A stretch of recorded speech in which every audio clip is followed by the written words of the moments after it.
Hey, everybody. Thanks for coming and joining me here at Korg.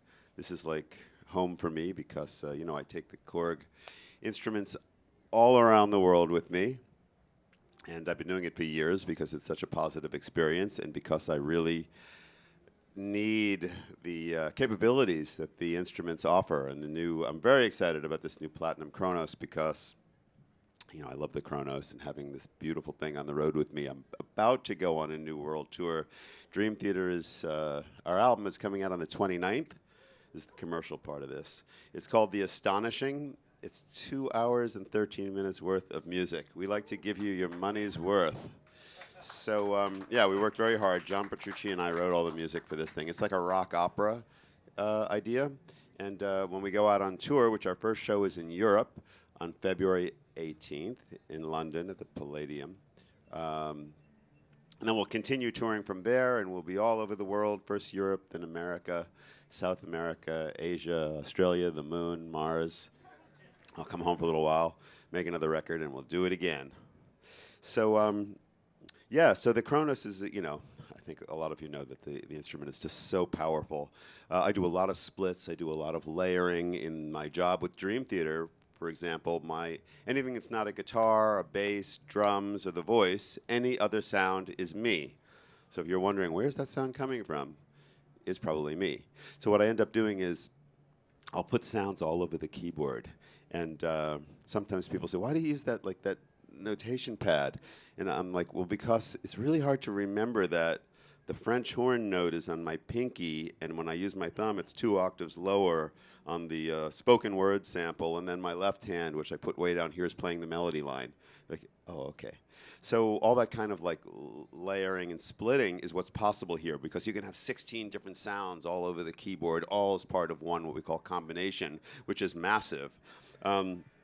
My buddy Kurt Ader makes this amazing sound library for the Kronos, which is actually I put the orchestral sounds on this one. I put some Dream Theater sounds on this one, but his sounds, somehow he has a special magic trick, which one day he'll take the time and really explain to me how he does it.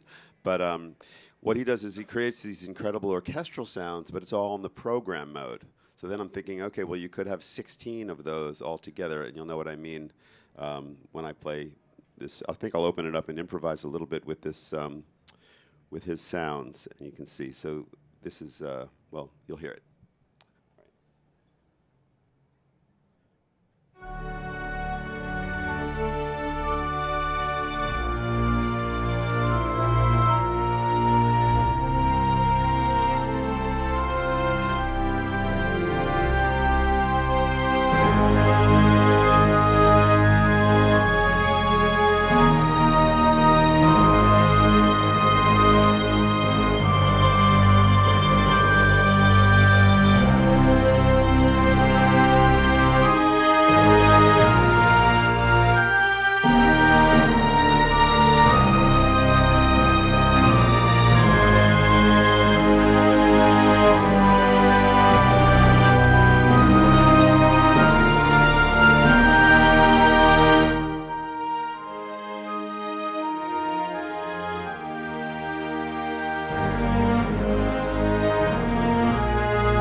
Thank you. Don't thank me, thank him. He made the sound. I'm just playing it. So I'll move over here for a second. Maybe some of you know some of the Dream Theater bits. So I'm just playing. I'm improvising. I'm playing bits of songs to kind of show you how I use this instrument. But one of the going way back to the first time we made a concept album, Scenes from a Memory. This is a little part of one of the songs there.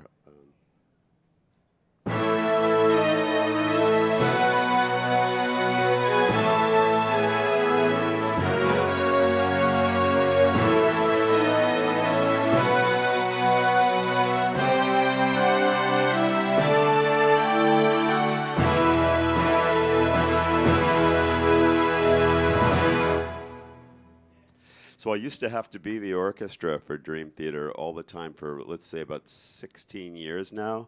And this is my 17th year with the band. It's been a while, actually.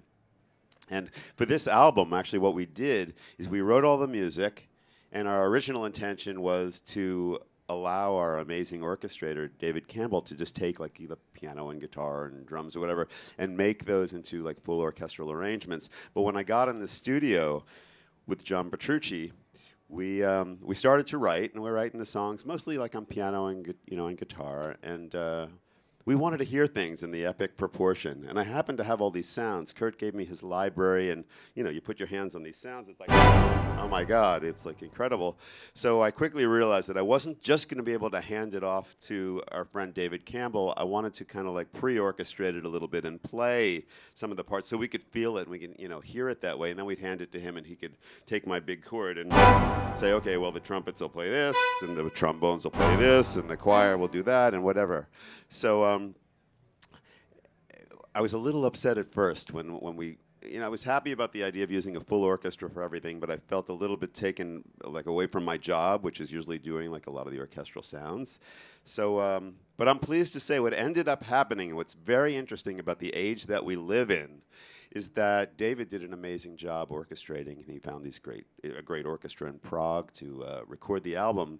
But when it came to it, and we were doing the recording, he said to me, Jordan, he said, there's certain parts, he said, we want to use the synthesizer as well, because the sound that I was making was just so powerful that he felt like, the orchestra will provide a certain, set of orchestral colors, but he needed to have that synth to get what I really wanted. Actually, this was one of the sounds that I used on the album that is blended with the orchestra to sound even bigger than, I guess, bigger than life, or as big as an orchestra can sound. It's hard to record an orchestra and have it sound that intense and in your face. What did you record, like 300 people in the orchestra? I mean, I don't know. One day he'll share the tricks. But what's cool about his library, for those of you who are into Korg and the Kronos, is that it all is exclusively made for the Kronos, so that's pretty cool. So one of the things that I do a lot with Dream Theater is that, part of who Dream Theater are, we're a prog metal band. So I'm called upon to play a lot of really heavy sounds, and I love doing that, and I've got a good collection of heavy sounds. And there's this one song that you guys probably know, and you might not even realize that the keyboard is part of the sound that you're hearing, but here's a sound from the keyboard world that you will maybe recognize the song.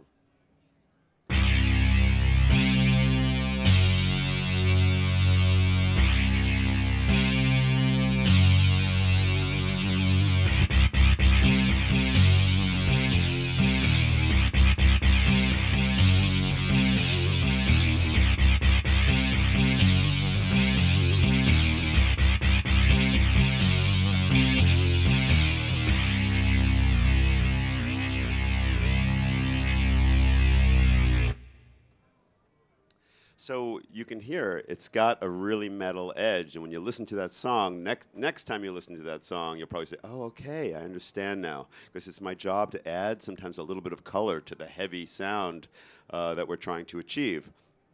So that sound actually has a number of layers in it that kind of create the large tone that it is. So maybe I'll switch back to here and play something gentle for you, since it's Saturday and we're relaxing now. We can have a more intimate kind of experience as well. One of the sounds that I love in the library that I loaded onto here is this beautiful harp. It's nice to be in a quiet, relatively quiet room.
Thank you.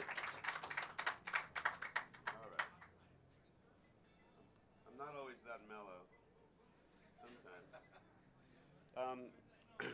His sounds make me feel this way. I don't know. It's crazy. But a lot of what I do, like in my day job is like dream theater, I guess. It's a job I love. Unlike some people's day jobs who they're kind of like, I don't want to do this, I want to do something else. I get to do my day job, which I really love, and then I also do other kinds of music and all kinds of other crazy stuff with technology. I have a new app. For those of you who have an iPad, please check out GeoShred. It's probably, in my humble opinion, it's the first real musical instrument for the iPad. It's based on physical modeling, which is really cool. But I also like to shred, and that's why I have some custom lead sounds, which are really cool. And people ask me about my lead sound all the time, and I'll tell you a little bit about it today. One of the great things about the Korg instruments is that they have all their instruments, or a lot of their instruments, have the joystick, and the joystick on a Korg can go away from you and towards you vertically. So, and that's actually pretty different than everybody else. But I think that's great because you can have it do two different things, and of course left to right, which is pitch. But there's also a ribbon underneath the joystick. So when I'm playing leads, I use all of that to express the sound. So what I do, as far as pitch goes, I have my parameters set, though I can pitch bend down an octave like this. And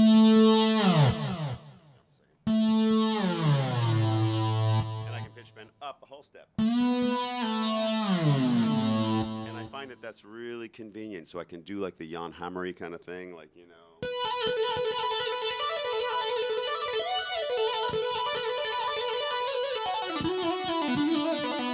And that's without using the octave at all. But I can also express leads where I can swoop up to a note or swoop down.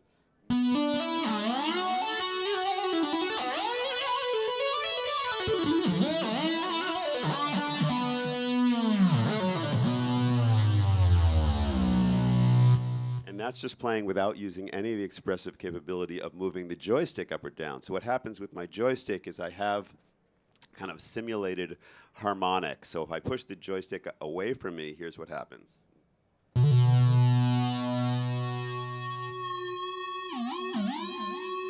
I pull it towards me, so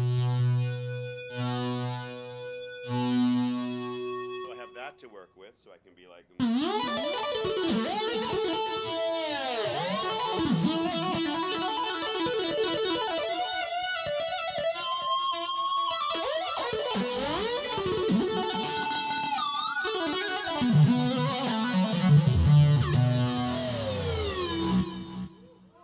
Cool. So there's one other element that adds to the whole expressive capability of what I do with my leads. And that element is the idea that there's, well, not idea, but the reality that there's a ribbon that I usually play with the side of my pinky. So I can move the joystick in any direction, and I can kind of hit that sometimes. And there's this cool, like, sub-octave thing that happens. Okay, so it's kind of like, play the note.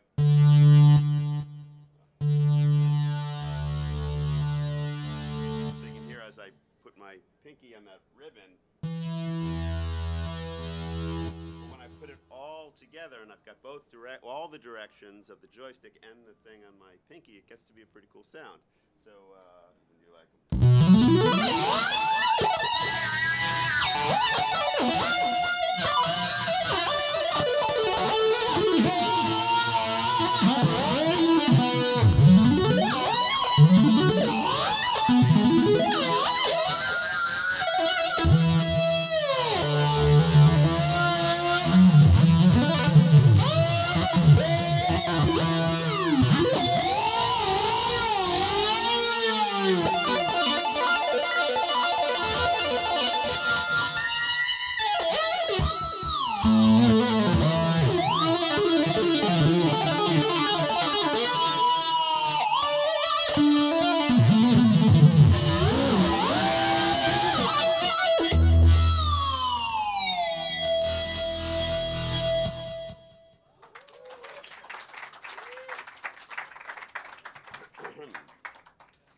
Having some real fun now. So it's a little bit of my world. Here's another example of something that I'll do. Let's see. This is from the song Illumination Theory. So, okay. So in this song, it's kind of like I was trying to make like almost like a Tchaikovsky piano thing going on. And also I've got this big string melody that happens at the beginning of the song. So the left hand is in charge of all the piano chords. But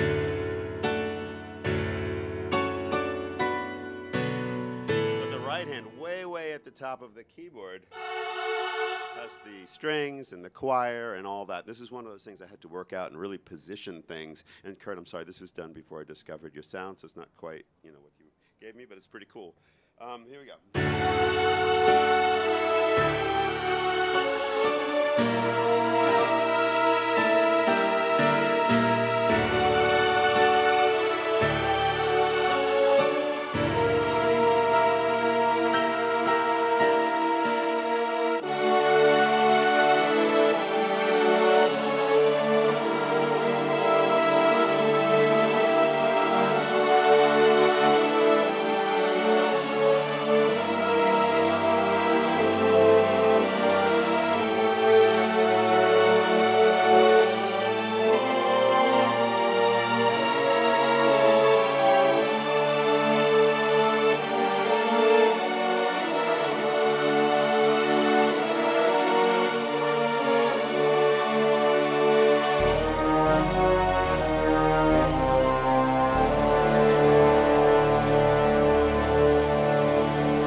Thank you.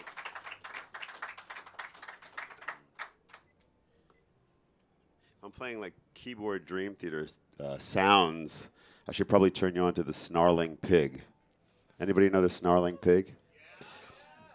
Okay, this was a sound I was in the studio, and we were looking for a sound. I wanted, you know, one of these kind of linear Dream Theater things, and I'm thinking, oh, what could I play like along with that? Because it's just a line, and often I'm trying to find something that actually sounds like cool and makes it have some character. So I found this one sound that I tweaked up a little bit, and I was excited about, and I played it. And our drummer at the time was a guy named Mike Portnoy, and he says to me, "That's a snarling pig."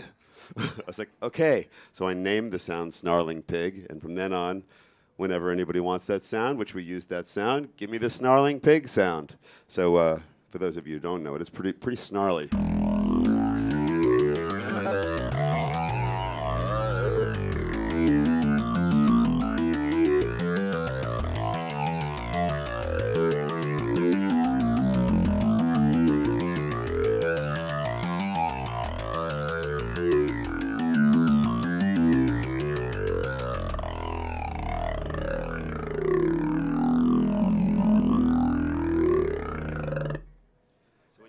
When you hear it next time, you'll know. That's the Snarling Pig sound. It's a little bit on the new album, actually, which is fun. I try to get it on every Dream Theater album. And finally, the last sound that I'll play for you is the big sound at the end of Spirit Carries On. How many people know that song? Right. So at the very end of it, you know, obviously the band, the guitars and all that stuff are playing, but there's a lot more to the sound, and I needed to cover that ground. So I have like Taurus bass pedal and organ in my left hand, right in the right hand. Got pianos and choirs and some strings, and it's a huge sound that helps to, you know, like engulf the texture and the band, and it sounds a little like this.